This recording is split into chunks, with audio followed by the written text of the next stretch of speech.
¿verdad?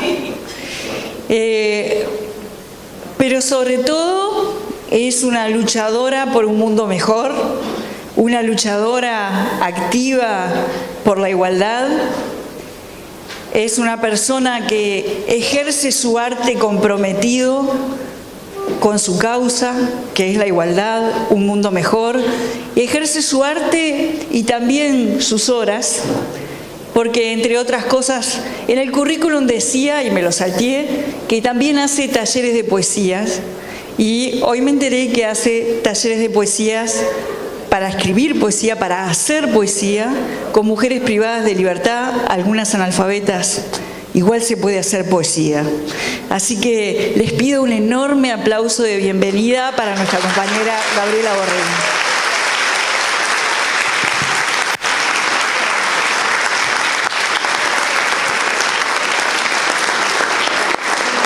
Bueno, gracias. Bueno, muchas gracias, Carolina, que nos conocimos cuando vine acá a presentar lecturas feministas.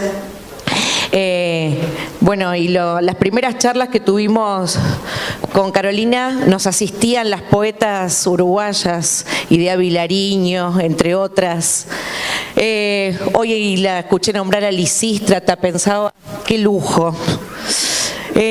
¿Cuánto nos costó expresiones políticas como las que encarna Carolina? Quiero decir que las mujeres somos presidentas. La posibilidad de serlo, la posibilidad de votar, la posibilidad de entrar a las universidades. No fue... Lamento decirles que no fue la bonomía de las sociedades lo que logró eso, sino que fueron los compromisos de sujetas y sujetos políticos que creían que eso era posible. Es decir, tampoco hay debates, y a mí me gusta ir, y esto también lo sabe Carolina, me gusta ir a los bifes rápido, tal vez porque hago radio y porque no hay mucho tiempo en radio. Pero mucho se está hablando, bueno, ¿cuál es el rol que cumplen los varones en nuestra nueva ola feminista? Bueno, el rol de los varones es facilitarnos los espacios para que nosotras seamos lo que nunca podemos ser. Propiciar esos espacios. Y no es una historia nueva en la historia de las políticas latinoamericanas o mundiales. Así hemos propiciado que los pobres entren a las universidades. Así hemos propiciado mundos más igualitarios, renunciando a nuestros privilegios, al menos cuestionándolos. Entonces, el primer rol de los varones comprometidos en sociedades más justas es justamente eso, propiciar los espacios para que seamos. Yo no sé si voy a cumplir las expectativas hoy de ustedes, pero una de mis obsesiones como investigadora y como escritora es ver cómo hay procesos literarios y artísticos que contaminan nuestras prácticas políticas sin que nosotros sepamos. Es decir, una de las preguntas que me hago en el libro ¿es necesario para leer para ser feminista? La verdad que no. La verdad que no es necesario leer para casi nada, ¿no? Y he conocido mucha gente sabia que no ha leído un solo libro, ustedes también. Pero sin embargo hay algo de los libros que viven en esas personas. ¿Cuál es el virus que transmite ese conocimiento? La lengua que nos une, la lengua que compartimos, y expresiones artísticas como cuadros, canciones, poemas y algunos de las performances de feministas latinoamericanas que vamos a ver hoy, que conviven. Ustedes van a ver cómo por ejemplo, una artista cubana representa en una performance muy olvidada algo de lo que los movimientos feministas latinoamericanos hoy están poniendo en práctica. Voy a tomar agua, un minuto, esto es una pausa de radio. Espero que no se caiga nada. Ahí está, si no sería hermoso. Ahí miren. Esto también es producto de muchos años de arte. Bueno, les decía que pienso que todo está debajo, como sedimento bajo nuestros pies, como raíces de movimientos palabras, todo lo que dijeron está en cómo lo digo. Muchos se preguntan sobre el lenguaje inclusivo, ¿no? Dicen, ay, ¿qué es el lenguaje inclusivo? Me lo quieren imponer. ¿Acaso no hablamos una lengua impuesta?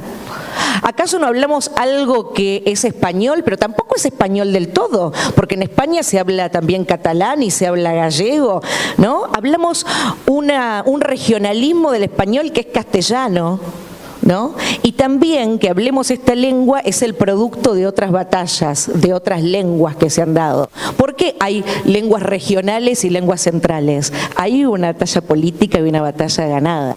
El lenguaje inclusivo no es más que otra herramienta de una lengua que hacerse lugar, de un grupo que quiere hacerse visible en una lengua, y nada podemos hacer aquellos que los promovemos ni aquellos que lo condenan, porque es una herramienta política y siempre es el producto de una lucha. Esta lengua que hablamos en el Río de la Plata, que compartimos argentinos y uruguayos, es una lengua, yo tengo más que ver con ustedes que con un jujeño o una jujeña.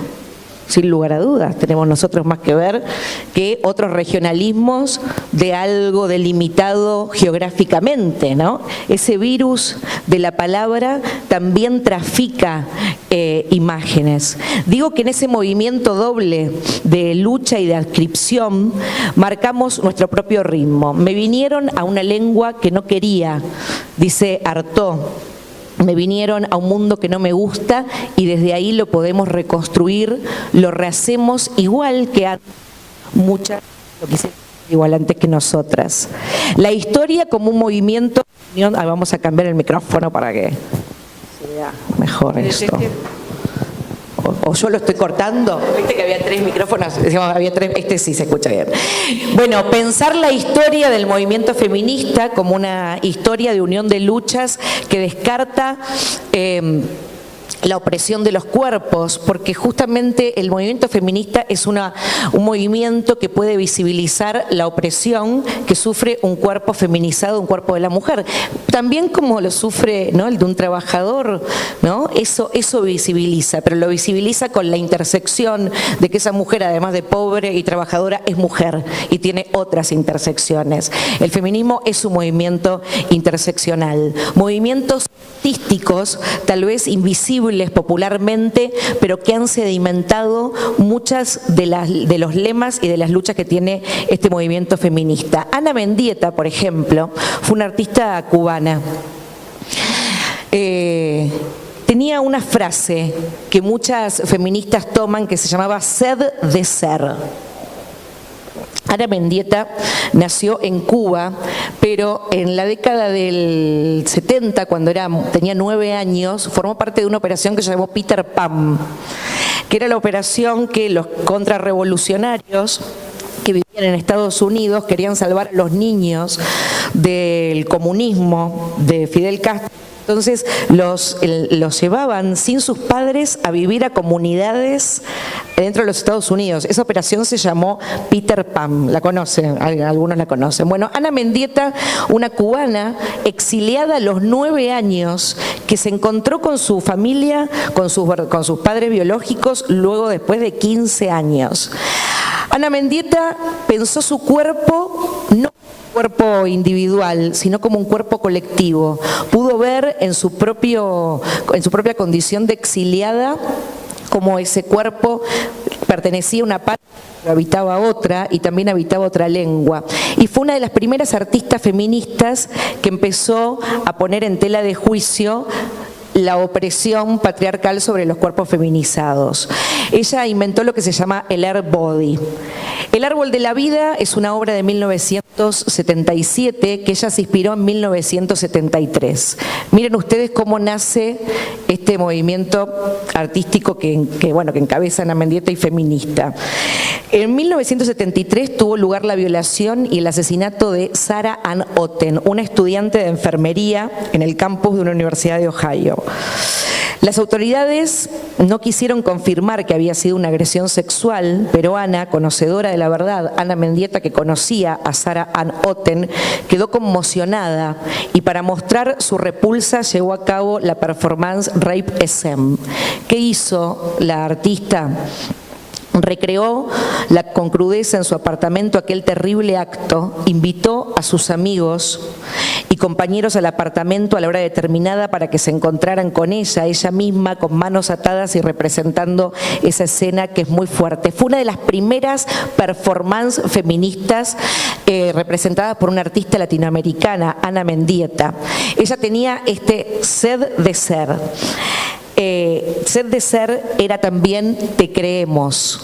¿No? ¿Vieron que ahora el movimiento feminista dice te creemos, hermana? Porque a la amiga de Ana Mendieta no le creyeron que había sido violada. Ella tuvo que representar una habitación, tuvo que representar con sus amigos el momento en que su amiga era violada como una artista para que le creyeran. Utilizó el arte como una herramienta para que le creyeran en la sociedad. Algo de ese movimiento de Ana Mendieta veo yo en los movimientos del te creo amiga, en las denuncias anónimas de abusos sexuales, ¿no? ¿Por qué? Porque hay una larga historia de no creerle a las mujeres cuando denuncian los abusos. Una larga historia que Ana Mendieta visibilizó. La historia de Ana Mendieta la traigo porque murió muy joven Ana Mendieta, asesinada por su marido que era también pintor, Carl André. La arrojó en Nueva York de un piso 34. Es decir, Ana Mendieta fue una artista feminista, performática que denunció los abusos contra el cuerpo de la mujer y murió asesinada por su marido. Algo de Ana Mendieta, por más que no la conozcamos, vive, ¿no?, en los movimientos feministas. Algo de esas opresiones continúan en las luchas. Cuando pensé en Ana Mendieta también quise traerles la historia de Efi Bet. Efi Bet fue una artista trans argentina que se paraba en el centro de una sala, hacía performance, por ejemplo, Efi Bet venía acá, se paraba en el centro de la sala, hacía prender las luces más blancas y fuertes, proponía una ronda y entregaba un papelito donde contaba cómo había sido el proceso de su reasignación hormonal. Y decía así el papelito de Efi Bet: en abril del 2010 inicié el tratamiento de reasignación hormonal. Desde entonces mi cuerpo suministra la misma cantidad de hormonas que una mujer nacida con genitales femeninos. Después de ahí lo que hizo Efi Bet fue una serie de fotografías donde ella exponía su cuerpo y simulaba una menstruación.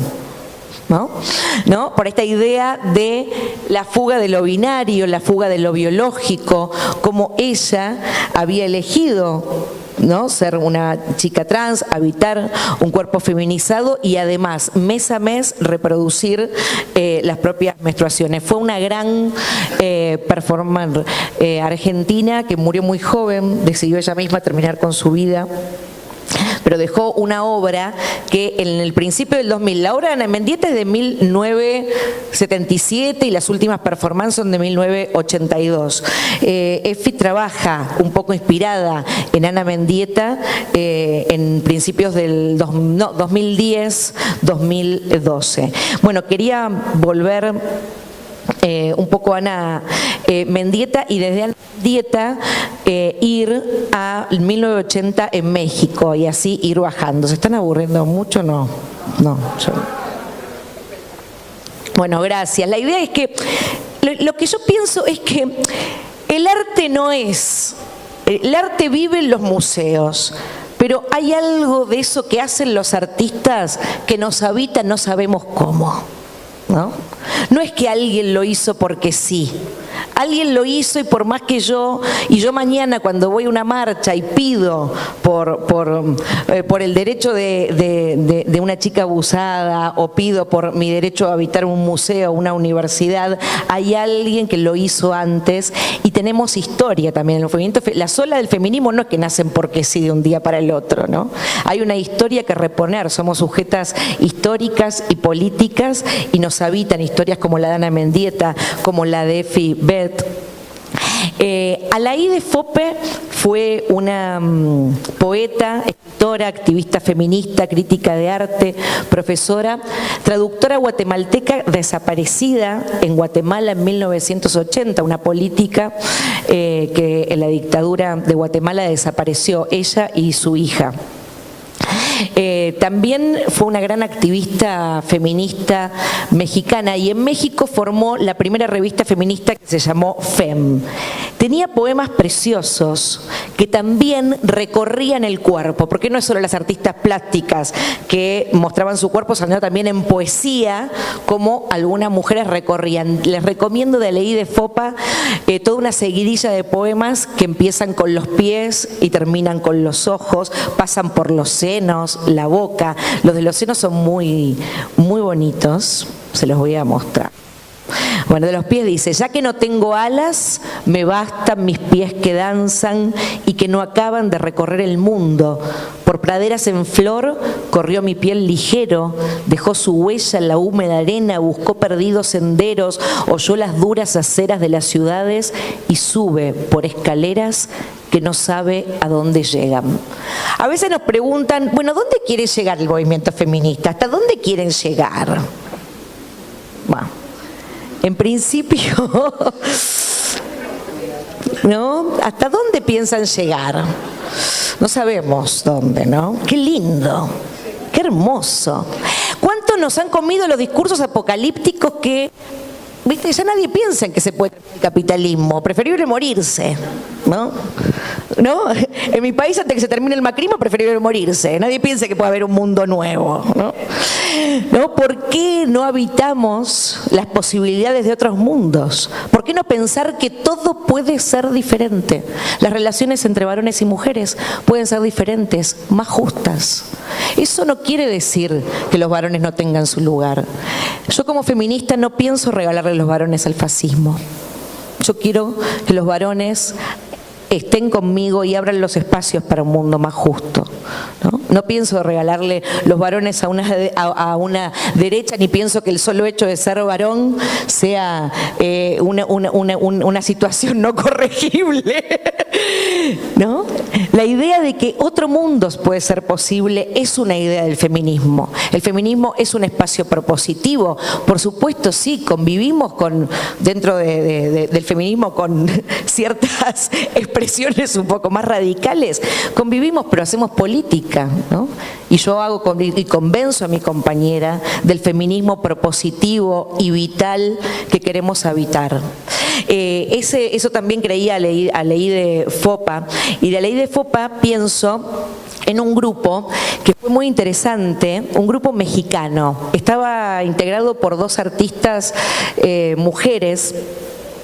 Se llamó Polvo de Gallina Negra. Eran dos artistas plásticas, Polvo de Gallina Negra, que se encontraron con la situación de que estaban las dos embarazadas.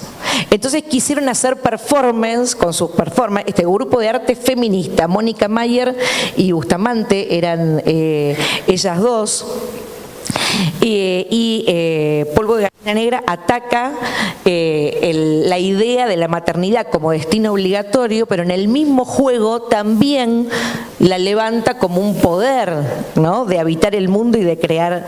Bueno, es una alianza entre institución y arte feminista la que hace Polvo de Gallina Negra. Su obra más ambiciosa, dijo Mónica Mayer, es Madres, un proyecto audiovisual, así llamado por ellas mismas. También militaban por el aborto, porque esa foto parece de Buenos Aires hace un año, pero la del aborto legal, ¿hace cuánto que estamos con el tema?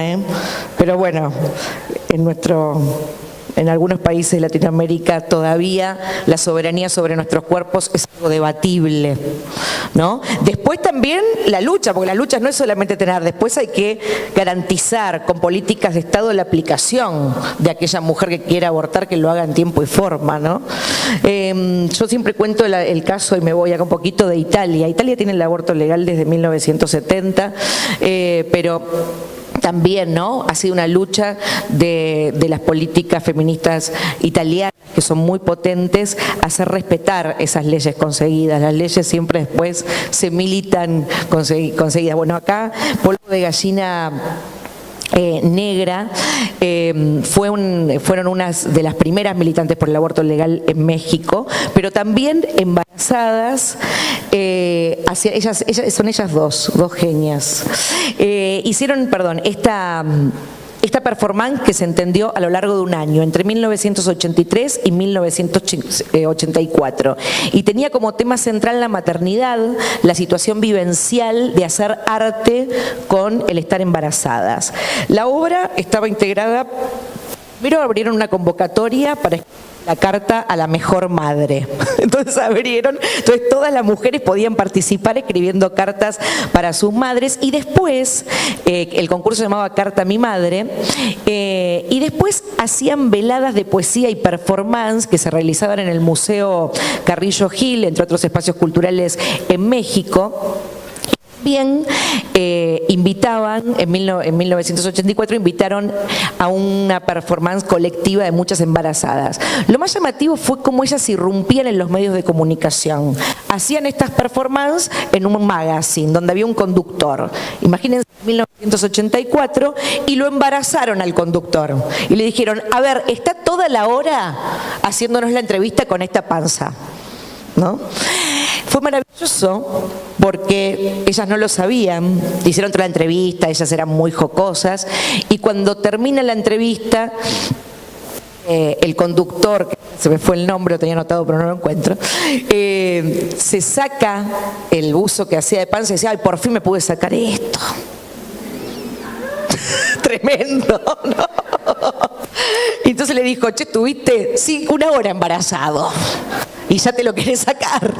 Y nosotros no podemos ni siquiera abortar, y cuando elegimos ser madre tenemos que pasar por todo esto. Porque no es solo los derechos para las que deciden abortar, también son los derechos para las que deciden ser madres. Cuidarlas en ese proceso, acompañarlas. El feminismo es propositivo de esos cuerpos. Bueno, les recomiendo muchísimo que vean las performances de Polvo de Gallina. ¿Está Daniel la de Me he enamorado? De mismo, porque por esa misma época también empieza el movimiento feminista en un doble juego de pedir derechos a también una valorización de nosotras mujeres como sujetas políticas, y como decía la Mendieta, sed de ser, yo tengo sed de ser, ¿no? Y también como mujeres teníamos que convencernos de que podíamos serlo, ¿no?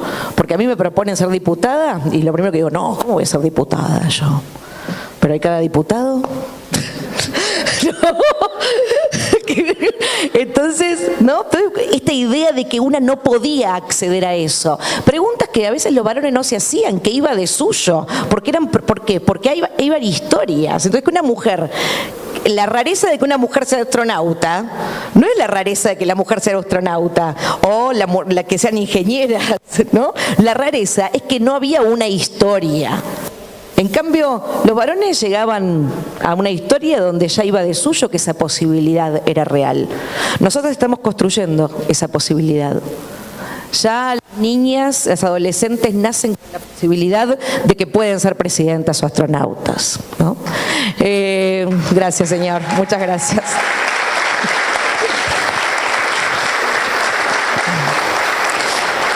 Bueno, esta es otra performance que hacían con sus compañeros, donde los embarazaban a los muchachos también, ¿no? Madre por un día, eran performances muy interesantes que hacía Polvo de Gallina.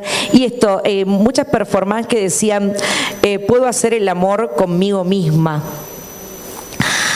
O cómo hacer el amor conmigo misma. Hubo una construcción también que fue parte de la militancia feminista, de querernos, simplemente por el hecho de ser humanas, ¿no? Qué linda esa idea que hemos perdido, de querernos, ¿no? Si yo me quiero, puedo querer a otros, y no es una idea individualista, porque yo no creo, esto se los digo acá en confianza, lo de mi cuerpo es mío, yo creo en los cuerpos colectivos, porque creo que eso construye sociedades más justas, que si yo puedo sentir no solo en mi cuerpo lo que me pasa a mí, sino en el cuerpo de al lado, lo que le pasa al lado, puedo construir para todos mejor.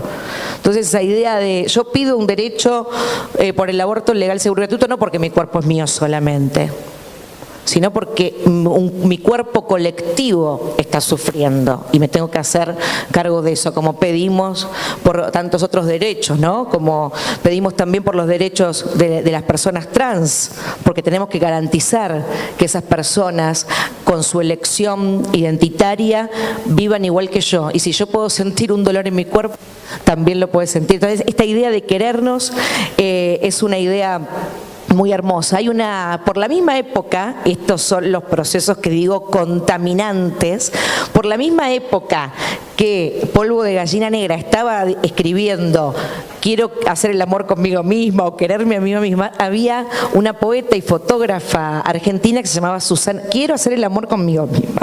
Ahí está. Había una, sin conocerse, sin saber de este proceso, Susana Tenon sacaba un libro que se llamaba Ova Completa. Era un chistín, ¿no? Que siempre estaba huevos llenos. Ay, soy pudorosa con las malas palabras. Pero siempre, bueno. Entonces, Ova Completa. Me he casado, decía Susana Tenon, me he casado conmigo, me he dado el sí, un sí que tardó años en llegar, años de sufrimientos indecibles, porque yo, el gran amor de mi existencia, no me llamaba, no me escribía, no me visitaba, y a veces cuando juntaba yo el coraje de llamarme para decirme hola, estoy bien, yo me hacía negar. Llegué incluso a inscribirme en una lista de clavos a los que no quería conectarme porque daban la lata, porque me perseguían, porque me acorralaban, porque me reventaban. Al final ni disimulaba yo cuando yo misma me requería. Me daba a entender finamente que me tenía podrida. Una vez me llamé y dejé, y pasó tanto tiempo que me extrañé. Entonces dije, ¿hace cuánto que no me llamo? Añares. Bueno, y el poema se lo dejo para que lo terminen ustedes en su casa, se llama Canto Nupcial, ¿no? Y ella empieza a decir, bueno, y al final me he casado conmigo misma. Pensaba cuánto de Susana Tenon, sin conocer la obra de Polvo de Gallina Negra, estaban pensando lo mismo, ¿no? Y cómo hoy también las mujeres habitamos la soledad de una manera muy diferente, ¿no? No era, ay, pobre mujer que está sola, ¿no? Esa fue una conquista también de nosotros, de cambios culturales que hemos, ¿no? que hemos provocado en la sociedad para vivir mejor. Es decir, pensar otro mundo posible, otra forma de habitar todas las edades, la adolescencia, la adultez, la tercera edad, otra forma de ser, sed de ser, como decía Ana Mendieta. La última artista que quiero presentarles para que después podamos charlar y abrir las preguntas y esto no sea una conferencia TED que me sale mal encima, es Liliana Maresca. Liliana Maresca es una artista argentina, también... Victoria Santa Cruz. ¿Qué tal lo de Victoria Santa Cruz? Gracias, Daniel. No, porque antes de Liliana Maresca quería un poquito de Victoria Santa Cruz. Victoria Santa Cruz también para mí es un caso muy paradigmático de una feminista sin feminismo, es decir, de alguien que no se reconocía como una artista, una poeta feminista, pero practicó activamente un feminismo. Victoria Santa Cruz fue una gran peruana, no sé si acá tal vez recuerde los más grandes a Nicomé de Santa Cruz. Nicomé de Santa Cruz era como un Atahualpa Yupanqui peruano, un gran poeta y parte del folclore peruano. Tenía una hermana, igual que Virginia Woolf contaba de la hermana de Shakespeare en Un cuarto propio, también Nicomé de Santa Cruz tenía una hermana, Victoria Santa Cruz, que un día dijo así. Tenía 7 años apenas. Tenía 7 años apenas. 7 años. ¿Qué 7 años? No llegaba a 5 siquiera.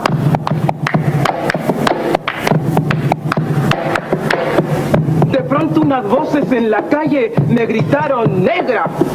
¡Negra! ¡Negra! ¡Negra! ¡Negra! ¡Negra! ¡Negra! ¡Negra! ¿Soy acaso negra? Me dije. Sí. ¿Qué cosa es ser negra? ¡Negra! Yo no sabía la triste verdad que aquello escondía. ¡Negra! Y me sentí negra. ¡Negra! Como ellos decían. ¡Negra! Y retrocedí. ¡Negra! como ellos querían. Bueno, es una larga, para mí acá se mueven en esta performance que hace en la calle la poeta Victoria Santa Cruz muchas cosas para analizar. Es un texto extraordinario, es un texto musical, vocal, polifónico extraordinario. Dice, tenía 7 años apenas cuando en la calle me gritaron negra, yo no sabía lo que era y me reconocí, entonces dije, me miré y dije, sos negra. Eso es lo que hace, ¿no? Los poderes, ¿no? Para los niños nacen, las niñas nacen y nosotros los ponemos en casillas donde sentirse discriminados o no. Nuestra lucha es borrar esas casillas, ¿no? Nuestra lucha es que ese sentirse negra, después el poema va avanzando y ella desde ese sentirse negra, después dice, bueno, supe que era negra, supe el sufrimiento por ser mujer negra y entonces lo politicé y me puse en acción para transformar mi realidad. Victoria Santa Cruz, que no pasó a la historia tanto como Nicomedes Santa Cruz, su hermano. Pero, ¿qué es lo llamativo también que a mí me apasiona de Victoria Santa Cruz? Es que elige la calle para recitar. Y es una característica también de las performances feministas, ¿no? Es decir, ¿qué pretendían condenadas a la cocina y al dormitorio? ¿Que siguiéramos produciendo arte ahí? No. Íbamos a la calle, ¿no? Por eso la calle también es el lugar donde las artistas feministas, las poetas feministas deciden decirlo. Victoria Santa Cruz decidió por primera vez en ese video recitar su poema ahí con un montón de compañeros que la asistían y me parece que ella jamás se dijo feminista. Jamás, bueno, yo no lo encontré, capaz viene uno y me dice, sí, pero yo no lo encontré, jamás se dijo nada, pero cuánto ha colaborado su performance y su poesía a los movimientos de mujeres, ¿no? Bueno, por último quería terminar con Liliana Maresca. Liliana Maresca, una artista argentina, murió de SIDA en la década del 90. Ella fue una artista que puso que parte de su obra era su cuerpo. Ahí trabajaba, vivía en un edificio en Parque Lezama donde empezó a trabajar con la basura. Entonces lo que encontraba en los tachos aledaños de San Telmo donde vivía, ella ponía y hacía fotografías con objetos que encontraba. Tiene una obra muy llamativa que se llama Recolecta, que es una obra donde ella expone en el Centro Cultural Recoleta un carro de ciruja como si fuera una obra de arte y la reproduce. Y poco después, también, no clausurando, pero abriendo otros sentidos estéticos y simbólicos del discurso feminista y artística, hace una instalación que se llama Espacio Disponible en 1992, donde ella, con carteles de publicidad callejera, muestran cómo su cuerpo estaba a disposición. Entonces, en un doble movimiento, denuncia los cuerpos de las mujeres como basura y también los cuerpos de mujeres como disponibilidades para todo tipo de mercado en el sistema. Ahí está un expresidente argentino al que le hizo una performance, le metió ahí en los 90 una performance, también está frente al Museo Nacional de Bellas Artes. También creo que Liliana Maresca encarna mucho de estas performáticas artistas que no son muy conocidas, pero que tienen en sus propias prácticas artísticas discursos que los movimientos feministas latinoamericanos actuales encarnan de manera política, ¿no? Y que ellas, no sé si hay un movimiento, me pregunto, no hay un movimiento de visionario, ¿no? Si es visionario. Creo que hay un movimiento de sensibilidad o de poner algunas cuestiones en juego que después nosotros, que no somos artistas, retomamos para nuestras propias prácticas diarias. Ese es un movimiento que la literatura hace y que también las artistas plásticas que hoy les he mostrado. Quería terminar con un poema, no por demagogia, sino porque realmente leo a muchas poetas uruguayas. Este es un poema que uso mucho de Amanda Berenguer. Hay un poeta de una poesía que me gusta mucho que se llama Comunicaciones, de Amanda Berenguer también, que lo escribió en 1969, cuando las comunicaciones no eran ni lo que pensábamos, ¿no? Internet era, no les voy a leer, pero léelo, donde a mí me sorprendió como en 1969 Uruguaya pudo pensar el nivel de internet que tenemos hoy y lo pensó en un poema que se llama Comunicaciones. Es realmente extraordinario. Y de ella quería terminar con este que se llama Tarea Doméstica. Me encanta este poema de Amanda Berenguer. Tampoco sé si Amanda Berenguer era feminista. Y a mí como feminista poco me importa esa denominación. No ando pidiendo carteles. Pero yo la leo con una visión del mundo que me interesa. Por ejemplo, cómo ella pensaba y puede dar este doble juego de las tareas domésticas a que las mujeres fuimos condenadas mucho tiempo y pensar que otro mundo es posible. Sacudo las telarañas del cielo, desmantelando con el mismo utensilio de todos los días. Sacudo el polvo obsecuente de los objetos regulares, sacudo el polvo de astros, cósmico abatimiento de siempre, siempre muerta caricia, cubriendo el mobiliario terrestre. Sacudo puertas y ventanas, limpio sus vidrios para ver más claro, barro el piso tapado de desechos, de hojas arrugadas, de ceniza, de migas, de pisadas, de huesos relucientes. Barro la tierra, más abajo la tierra, y voy haciendo un pozo a la medida de las circunstancias. Compañeras, compañeros, para mí las circunstancias son apremiantes, no tanto para el feminismo, sino para todos los movimientos nacionales y populares de la región. Tenemos una historia en la que reconocernos de muchos espacios ganados para vivir mejor, y el feminismo debe ser una fuerza propositiva para un mundo más igualitario, y por supuesto que es para todo el mundo, pero hay representantes que lo encarnan mejor y otros que peor, ¿no? Así que, bueno, muchas gracias por escucharme. Espero que estas poetas y estas artistas abran nuestras mentes en nuestros mundos y nos ayuden a pensar nuestras propias prácticas políticas. Y bueno, no es un cierre, no es un adiós, no es un hasta luego, sino que ahora podemos charlar un poco y hacer de este encuentro lo prometido, que era una charla, ¿no? Si alguno quiere hacer una pregunta o algo. Bueno, gracias.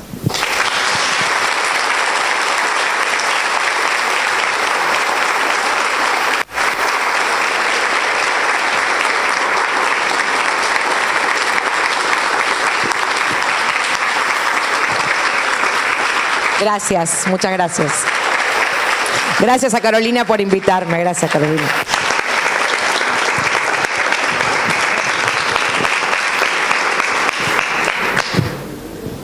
No hay dudas acerca de los destinos de Latinoamérica y del feminismo. No hay duda. Hay una timidez reinante. Ay, que yo asusto un montón. Soy prácticamente inabordable. Tengo el micrófono yo. ¿Vos tenés una pregunta? Ay, yo tengo una pregunta, que es esta. Te voy a conducir la respuesta, capaz. No. Condúzcame. Bueno, vamos a ir de la mano de Rosa Luxemburgo. Sí. Hay una frase de Rosa Luxemburgo que dice: si sos feminista y no sos de izquierda, no tenés estrategia.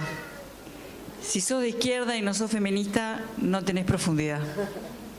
Gracias. ¿Verdad? La pregunta es, porque a mí me parece muy importante, en momentos del mundo donde los valores republicanos que tienen que ver con los derechos, con un mundo mejor, no son, digamos, estrictamente respetados. y donde eso deriva en que la política no sirve para nada, en que todo es igual, en que yo me arreglo solo por acá. Por eso traje a Rosa. ¿Vos cómo ves la relación entre política y feminismo? Bueno, yo soy una feminista que cree fervientemente en los partidos políticos. Es decir, muchas veces me han preguntado, bueno, ¿hay un partido feminista? No, los instrumentos de acción son los partidos políticos, porque los mundos se cambian a partir de leyes que consensuamos e imponemos, y esas leyes se ganan haciendo acuerdos que nos brindan la participación política, ¿no? No creo en el feminismo interseccional, ¿no? Que puede marcar intersecciones con otras opresiones y marcar planes conjuntos para que las leyes, no puedo pensar, por ejemplo, y voy a políticas concretas, no podemos pensar leyes contra la violencia de la mujer si no las articulamos con otros aspectos del Estado, donde esas mujeres que han sufrido violencia sean después contenidas y darles propios recursos para salir de esa escalada de violencia. No solamente la denuncia de la violencia porque sí, es darle las herramientas para que esa mujer pueda salir. En ese sentido, no creo en un feminismo apolítico, ¿no? Sí creo en feminismos cosméticos, donde se ponen a discutir las CEOs, cuánto ganan entre CEOs, ¿no? Pero yo, como feminista, tengo que estar al lado del que más sufre, no de los sueldos de las CEOs. ¿No? Es diferente. Obviamente no es fácil, no es una cuestión muy fácil, no es una cuestión, fácil diferenciar eso y feminismos cosméticos que solamente lo que hacen es poner parches no para cambiar el mundo, sino para que todo siga igual, ¿no? Es decir, si yo como varón, mira, te dejo pasar, hacé tu jueguito acá y no te doy las herramientas para que vos crees el mundo, ¿no? Hay una diferencia, ¿se entiende esta diferencia? Es muy grande la diferencia entre que nos dejen un poquito de su lugar y realmente estemos disputando políticas concretas conjuntamente. Entonces no es pedir permiso, sino donde el permiso no sea una posibilidad y sí sea una posibilidad de la acción concreta. En ese sentido estoy de acuerdo con Rosa de Luxemburgo. Creo que fue una gran pensadora, y creo en los feminismos latinoamericanos que accionan a través de la participación de feministas en los partidos políticos y también de políticas, mujeres que se abran a lo que las feministas tenemos para decir hace muchos años y poner en acción algunas prácticas en el diálogo, ¿no? Que nos funcionó muchísimo en unas épocas. Así que sí, creo fervientemente en esa idea del feminismo político, activo y propositivo que puede poner leyes en acción. La complicaste más porque después de vos, ¿quién hace una pregunta? ¿Alguien quiere hacer una pregunta? Bien, el mundo es de las valientes. Muy buenas tardes. ¿Qué tal? Gracias, Carolina, por esta invitación a todas las mujeres que estamos en el grupo, porque realmente me siento muy satisfecha por lo que escuché. Yo como persona mayor pienso de que una de las etapas más difíciles del feminismo y de las feministas y de las mujeres es la etapa de la vejez. No está tomado en cuenta, y en la organización que tenemos, que somos un hombre o dos en 20 o 30, 40 mujeres, trabajamos muchísimo por tener el acervo cultural. Yo el año pasado tuve la oportunidad de hacer de Alfonsina Storni, porque hicimos un espectáculo artístico-cultural tomando en cuenta los artículos 20, 21 y 22 de la Convención Iberoamericana por los Derechos de la Mujer y tomando la cultura. Hicimos un encuentro de las tres musas de América representando a Juana, Alfonsina y Gabriela. En 1938 acá fue eso. El año pasado. Sí, no, pero digo, ese encuentro de las tres, hoy se lo comentaba. Sí, hicieron 80 años. Exactamente, fue un encuentro hermoso. Qué hermoso. Este año son 90 años de Juana de América y 100 años de Lenguas de Diamante.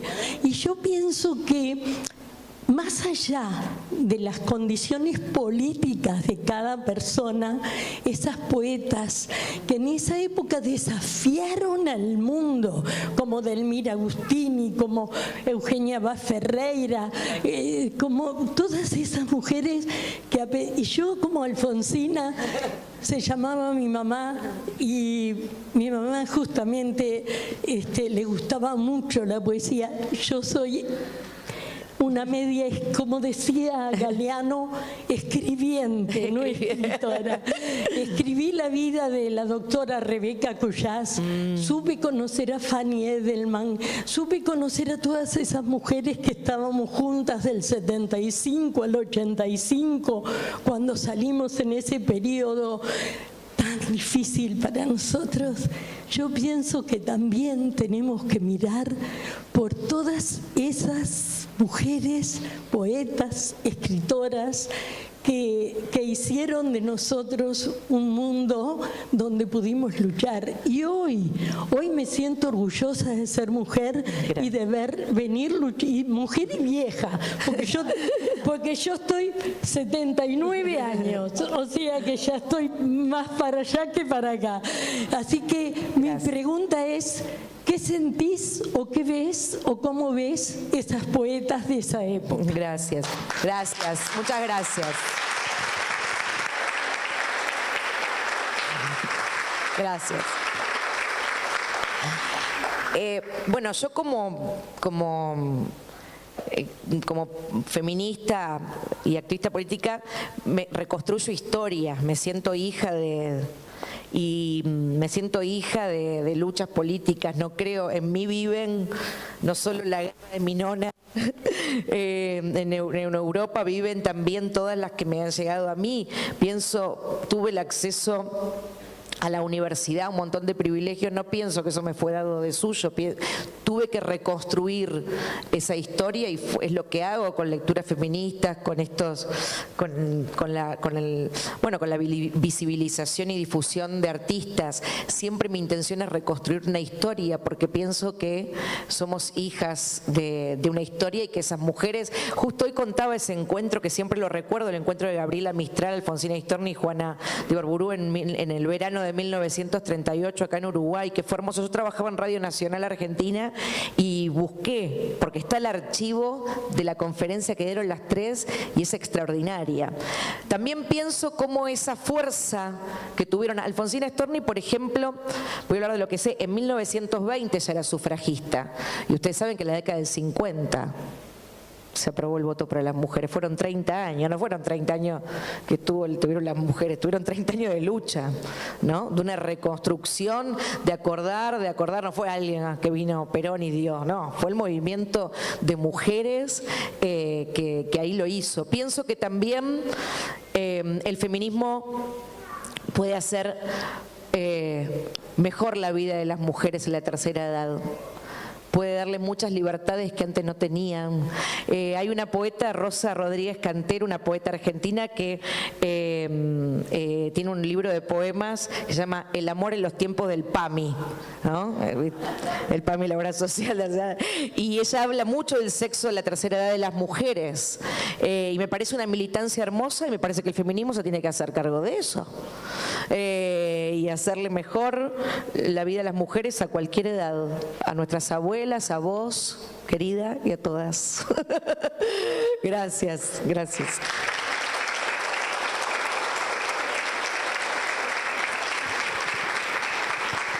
¿Querés? No importa. Bueno, sí. No. Tampoco estoy muy de acuerdo con ella. Yo tengo 74, casi 75 y mi plin es el primer vieja. No, mi plin es el primer vieja. No, tengo hijos de 50 años, nietos del siglo pasado.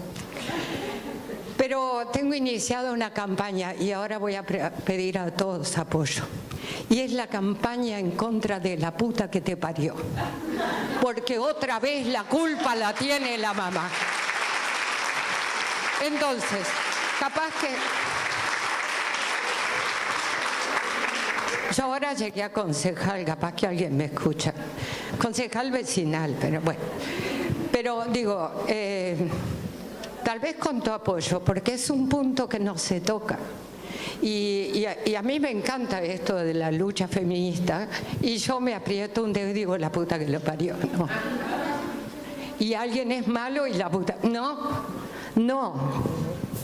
Entonces, es algo que está tan arraigado que es como muy difícil soltar, pero a mí se me ocurre que tiene un fondo muy importante, que si logramos sacar ese tapón se van muchas cosas. Así que mi pregunta es, ¿me acompañás en no más la puta que lo parió?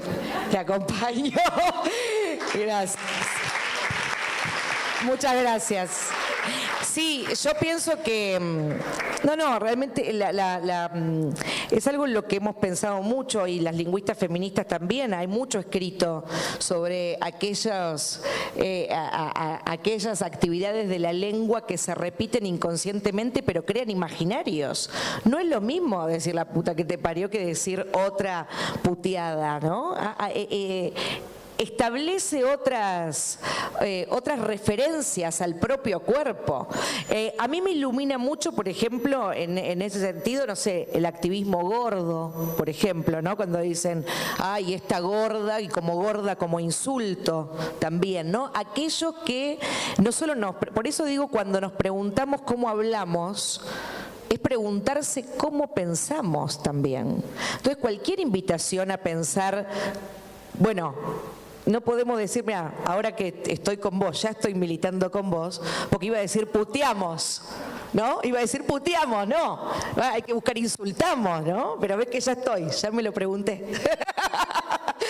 Entonces, bueno, esas maneras, ¿no? ¿De qué manera se volvió el puteamos un verbo, ¿no? Que habilita un montón de insultos. Sí, históricamente haríamos un trabajo como cuadernillo de acción militante de todos los insultos donde la palabra puta, gorda o bueno, en mi caso tortillera, o todas esas, son referencias a cosas malas.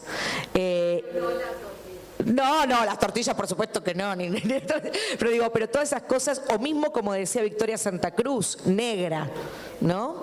Entonces hemos dado una lucha. Te acompaño también con la de la puta que los parió. Vamos a otra. La mierda. No, Malena Pichot, que trabaja conmigo en la radio, dice hijos de la gran mierda. Ella está buscando también cómo insultar un poquito, pero también lo de hijos, siempre los hijos también, ¿no? Bueno, pero sí, estamos pensando en lo mismo. Sí. Miran a mí como si yo fuera a hacer alguna Pata, vos vas a hacer una pregunta, Pata. ¿Alguien que se anime a preguntar? Acá. A decir allá. Me siento Don Francisco, me siento. Lo cual delata mi edad, sobre todo, porque podría haber dicho algún programa más moderno que Don Francisco. Bueno, primero quería agradecerte porque, nada, soy un poco fan. Y nada, estamos empezando con algunas mujeres feministas y un grupo de activismo gordo, porque nada, me parece que es importantísimo, así como la reivindicación de los negros, de las mujeres negras y de otros cuerpos oprimidos, como levantar el tema de la gordura y cuerpos que todavía siguen siendo discriminados y que todavía no tienen el lugar en, no sé, en la pantalla, en todos los lugares, o sea, bueno, también viendo estas artistas, mujeres, casi todas las artistas plásticas que ponen su cuerpo. Son flacas. Ya sea en danza o Sabés en que no otras se me cosas, escapó ese son dato. delgadas. Es verdad. Y eso también es porque poner un cuerpo gordo, exponerlo, o sea, como mujer, es mucho más fuerte capaz. O sea, no voy a comparar porque obviamente ya ser una mujer, o sea, es una presión tremenda, pero además cuando sos mujer y tenés un cuerpo gordo, creo que es tu carta de presentación que ese cuerpo que estás poniendo, además de ser mujer, sea gordo. Entonces, total. Bueno, nada, un poco contarles eso, que hay un grupo en Facebook que se llama Resistencia Gorda, que queremos empezar a movernos para el 8M. Y nada, preguntarte cómo ves vos el tema del activismo gordo dentro del feminismo y eso. Pues me toca muy de cerca. Peso 80 kilos, a 79,500. El hecho de que sepa tanto mi peso exacto quiere decir que pasé la mitad de mi vida obsesionada por cuánto pesaba. Una amiga mía, una gran activista lesbiana, decía, no sufrí un solo día por lesbiana, pero me pasé toda la vida sufriendo por gorda. Todas las que estamos acá somos me incluyo yo, una gordofóbica. ¿Quisiera ser flaca? Sí, quisiera ser flaca. ¿Por qué?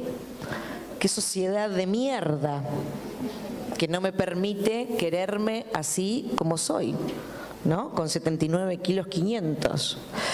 El activismo gordo me parece dentro del feminismo uno de los más interesantes porque justamente va contra lo más arraigado y naturalizado que son los cánones de belleza que se nos imponen y también voy más allá. Yo he aprendido mucho el activismo gordo cómo tiene la complicidad médica. A veces yo soy la persona más sana de este planeta, ¿eh? No tengo nada, un poco de ácido úrico. Tengo nada, tengo el colesterol genial, soy sana. Pero todo me dice, tenés 20 kilos de más, a ver cuándo lo bajamos. ¿Por qué, doctor? Porque tenés que pesar tanto, ¿no? Me parece que eso, no lo digo, no hablo de boca de jarro, hay muchos estudios del activismo gordo con médicos, del activismo gordo que denuncian la complicidad médica en los cuerpos disidentes o los cuerpos gordos. Hay varios grupos en Latinoamérica, por ejemplo, contra el neoliberalismo magro, Resistencia Gorda. ¿No? Me parece que sí, los que nos quieren hacer adelgazar y bueno, no, queremos más todo, más comida, más política, más mujeres, más de todo, ¿no? Me parece que es una lucha y espero que muchos las acompañen y que bueno, y que cada vez nos sintamos mejor con nuestros cuerpos así como somos, que es la primera batalla como estas mujeres, ¿no? Quererme a mí, hacer el amor conmigo es un eufemismo de mirarme al espejo y reconocerme como soy. Creo que también no es una cuestión del feminismo, pero también el varón gordo sufre mucho. Es una cuestión también, digo, la mujer gorda sufre más, pero el varón gordo también hay un sufrimiento en la sociedad con los cuerpos gordos que son muy discriminados y en eso tenemos que activar varones y mujeres juntos, ¿sí? Así que bueno, en el 8M que las acompañen más. Sí. Estaba escuchándote también con el tema del cuerpo y las performances que vimos, más que nada tiene que ver, las mujeres hacemos política con el cuerpo todo el tiempo y lo he visto asociado a la violencia, lo he visto más a ese tipo de activismo. ¿Qué experiencias tenés, qué nos podés comentar del uso del cuerpo para la participación política de las mujeres? ¿Qué nos podés contar de esas historias a nivel latinoamericano? Y también en temas de laicidad con la arremetida que estamos teniendo en este momento en Latinoamérica. Bueno, hay pocas representaciones. Bueno, la de polvo de gallina negra la traje porque eran performances celebrativas del cuerpo, sobre todo del cuerpo embarazado, ¿no? La de Ana Mendieta eran más crueles, la de Irina Maresca también, pero había como una celebración en Polvo de Gallina. Yo creo que muchas comediantas, ¿no? Podría agarrar para responder tu pregunta, que tendría que preparar. Te prometo que la preparo y vengo en 2 meses. Hacemos performance celebratoria del cuerpo femenino.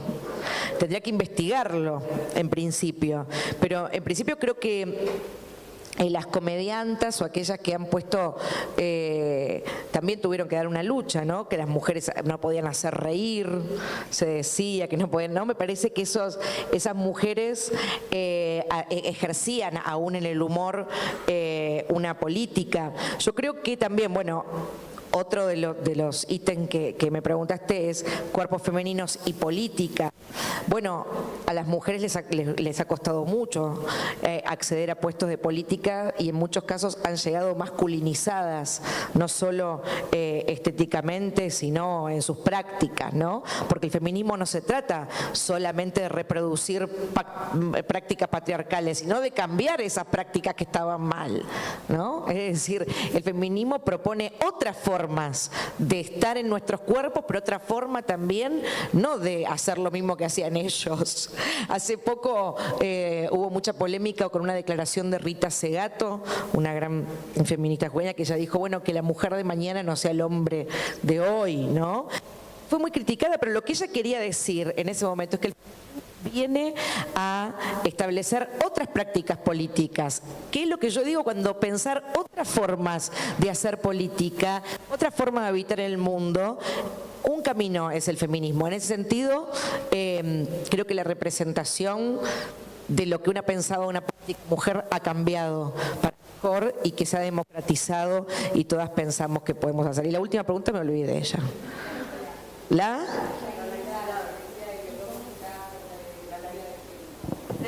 La laicidad. Sí, estoy de acuerdo.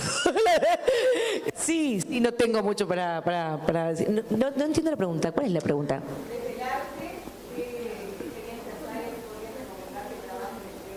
La laicidad. Voy a pensar. Así me agarrás medio en ascuas. ¿Sabes que sí hay dos? Sí.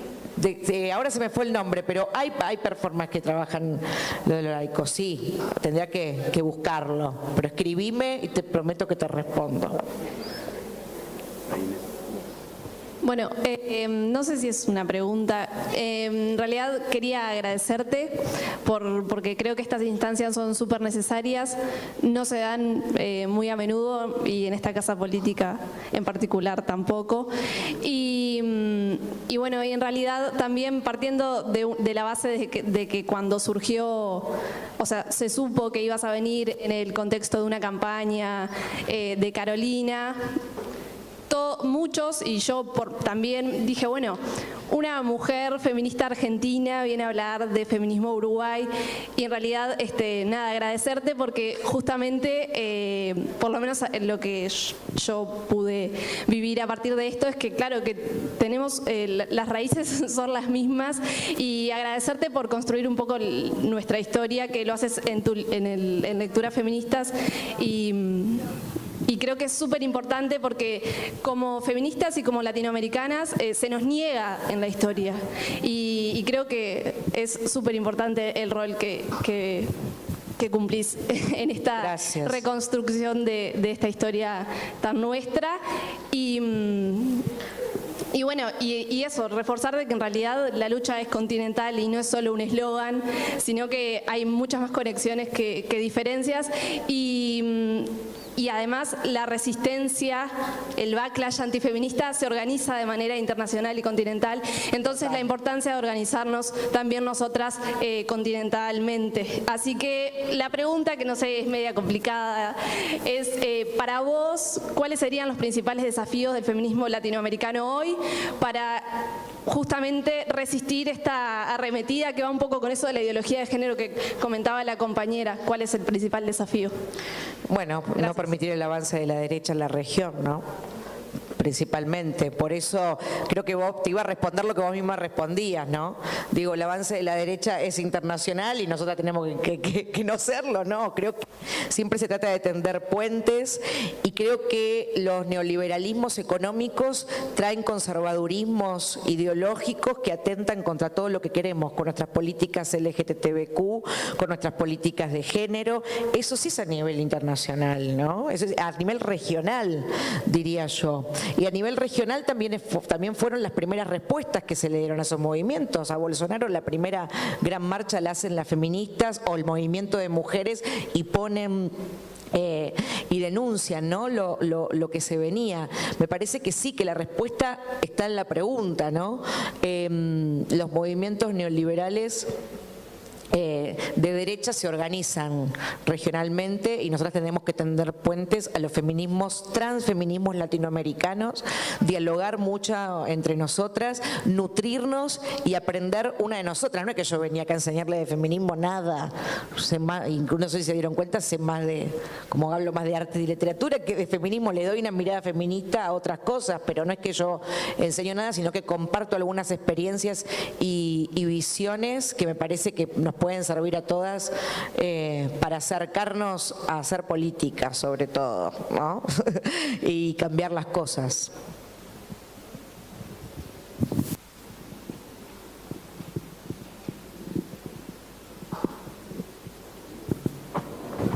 Otra pregunta, pues.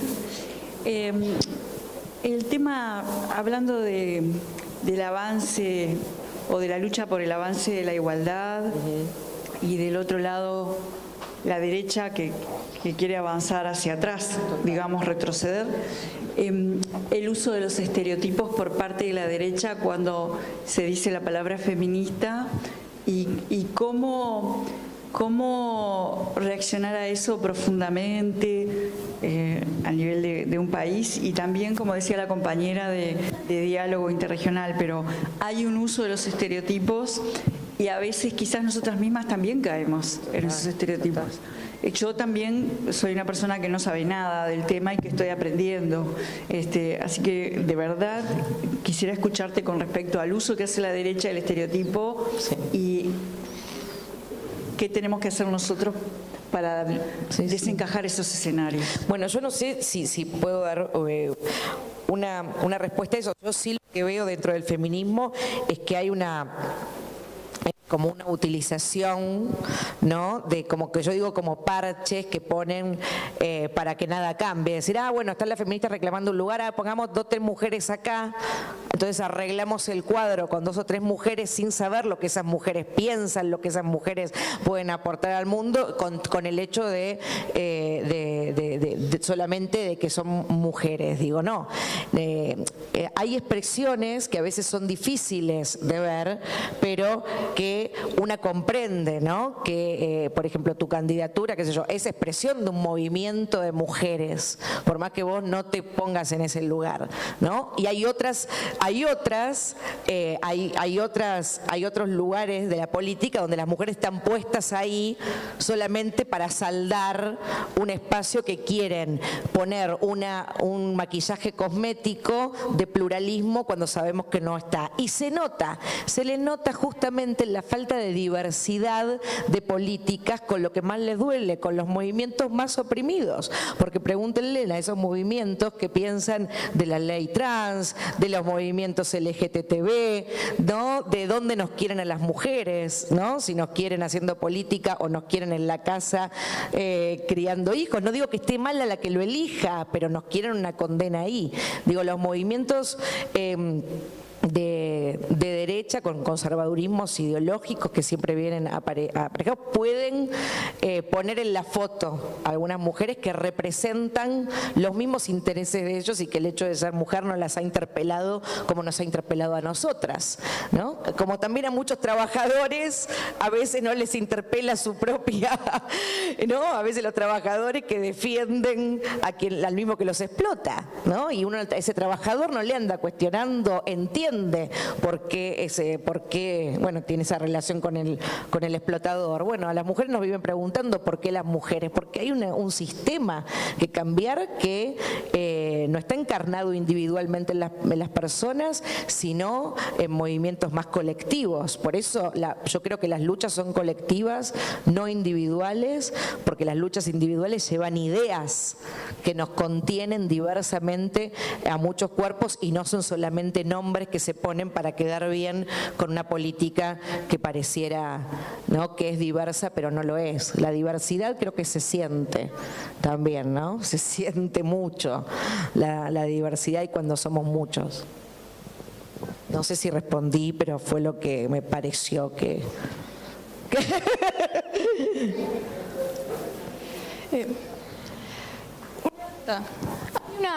Hay una antropóloga que se llama Almudena Hernando, que se cuestiona un montón de cosas. ¿Cómo se llama? Almudena Hernando. Se cuestiona un montón de cosas, pero dentro de las cosas que se cuestiona la historia como la conocemos. Y yo te quería preguntar si la sociedad, yo sé que probablemente la que están acá, seguramente sí, pero si la sociedad está preparada para conocer una historia de una versión feminista, de una mujer historiadora, de una filósofa, de una antropóloga. Yo no sé las sociedades cuándo están preparadas o no. La verdad que lo primero que deberíamos preguntarnos es que no hay que esperar que las sociedades estén preparadas, sino nosotras hacer esas sociedades diferentes. Hay muchas revisiones historiográficas, no solo de feminismo, están los revisionistas históricos que cuentan otra historia desde la conquista para acá, y muchas otras. Me parece que las sociedades no son lugares como estáticos, preparados o no para recepcionar una ideología o no, sino que esa ideología vive y convive a veces minoritariamente o a veces mayoritariamente. Pero, quiero decir, los movimientos LGTB, por ejemplo, no es que recién ahora nacieron, estamos, ¿no? Están siglos y siglos, lo que pasa es que eran como ideologías que permanecían como ocultas dentro de movimientos de sociedades más grandes. No es que la sociedad en un momento dijo, ¡ay, qué preparadas estamos para, por ejemplo, que las mujeres voten! Nadie dijo, ¡ah, qué preparados estamos! Hubo luchas y luchas y luchas, que eso fue lo que quisimos dar cuenta, y me parece que rever la historia tal como está contada es una posibilidad también. Gaby, le voy a dar la palabra a Nora Castro, que es la primer presidenta de la Cámara de Diputados, justito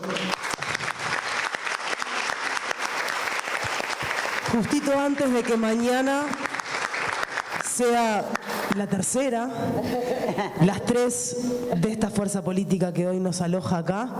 Y a mí me parece que en la pregunta de Nora podemos ir cerrando esta noche, que fue maravillosa, que les agradezco a todos de verdad y a todas estar acá. Gaby, sos una genia. Gracias. Carolina, ya sabés lo que todo esto es culpa tuya. Y nada, Nora, gracias. Bueno, hola. Hola. Sí, yo soy Nora. Hola, Nora. De distintos lugares, también soy la gorda Nora. Y me gustan varias cosas de este encuentro. Primero, que felizmente no somos todos conocidos. Porque cuando yo soy bastante veterana, más que vos, y cuando llego y encuentro que nos conocemos todos, me da una tristeza.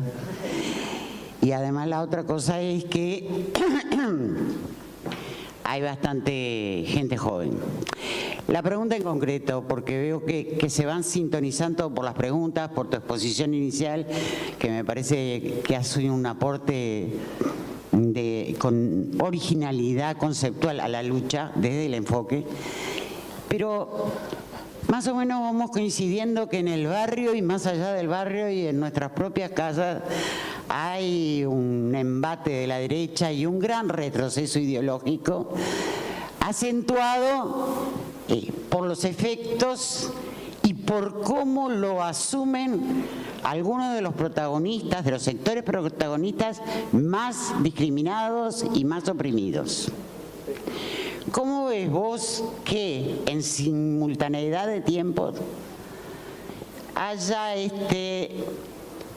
no quiero hablar de floreceres porque capaz que se piensa en otros floreceres. Pero, ¿cómo pensás vos que en esta simultaneidad hay un avance de los enfoques feministas, pero no de decoración de florero? ¿Cómo se casan esas moscas por el rabo? Sí, bueno, Nora, gracias. Primero por escucharme y coincidir en tantas cosas. Hoy me preguntaban cómo vivía este momento como feminista. Yo digo que lo vivo entre la alegría y el estupor y el miedo, ¿no? Yo no estoy como muy como contenta, ay, qué feliz. Estoy muy alerta porque creo que justamente...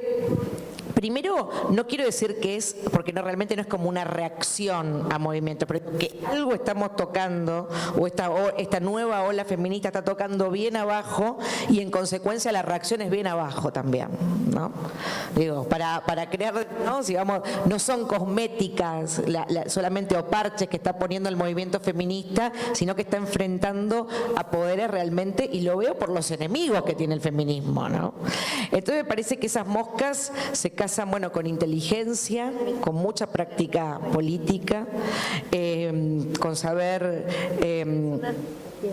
interpretar con quiénes dialogar y con quiénes no dialogar, ¿no? Con quiénes crear consensos para que las políticas puedan. Pero bueno, es un límite y un ripio bastante jodido el que vivimos, no es fácil. Por eso digo que la ola feminista, por ejemplo, bueno, la práctica del año pasado en la Argentina, con esa gran movilización por el aborto legal, seguro y gratuito, y nos fuimos derrotadas políticamente. Yo como militante política me sentí derrotada, la ley no se aprobó, ¿no? Entonces no lo vivo así como, ay, qué alegría, cuántas éramos en la calle. Sí, fuimos un montón en la calle, pero eso no se representó en los votos. Ahí hay algo que ajustar, ¿no? Bueno, ocupación, trabajo, y bueno, y consenso y diálogo para convencer que es mejor nuestro mundo que el que ellos proponen, ¿no? Me parece que algo de eso hay, pero no está fácil, no está fácil. Gracias, Nora. Bueno, yo tengo que agradecer muchísimo este encuentro que no esperaba, y bueno, y por otros más, con más diálogos, pensando, bueno, que todo puede ser mejor. Así que muchas gracias, Carolina, por esto. Muchas gracias a ustedes por escucharme. Gracias.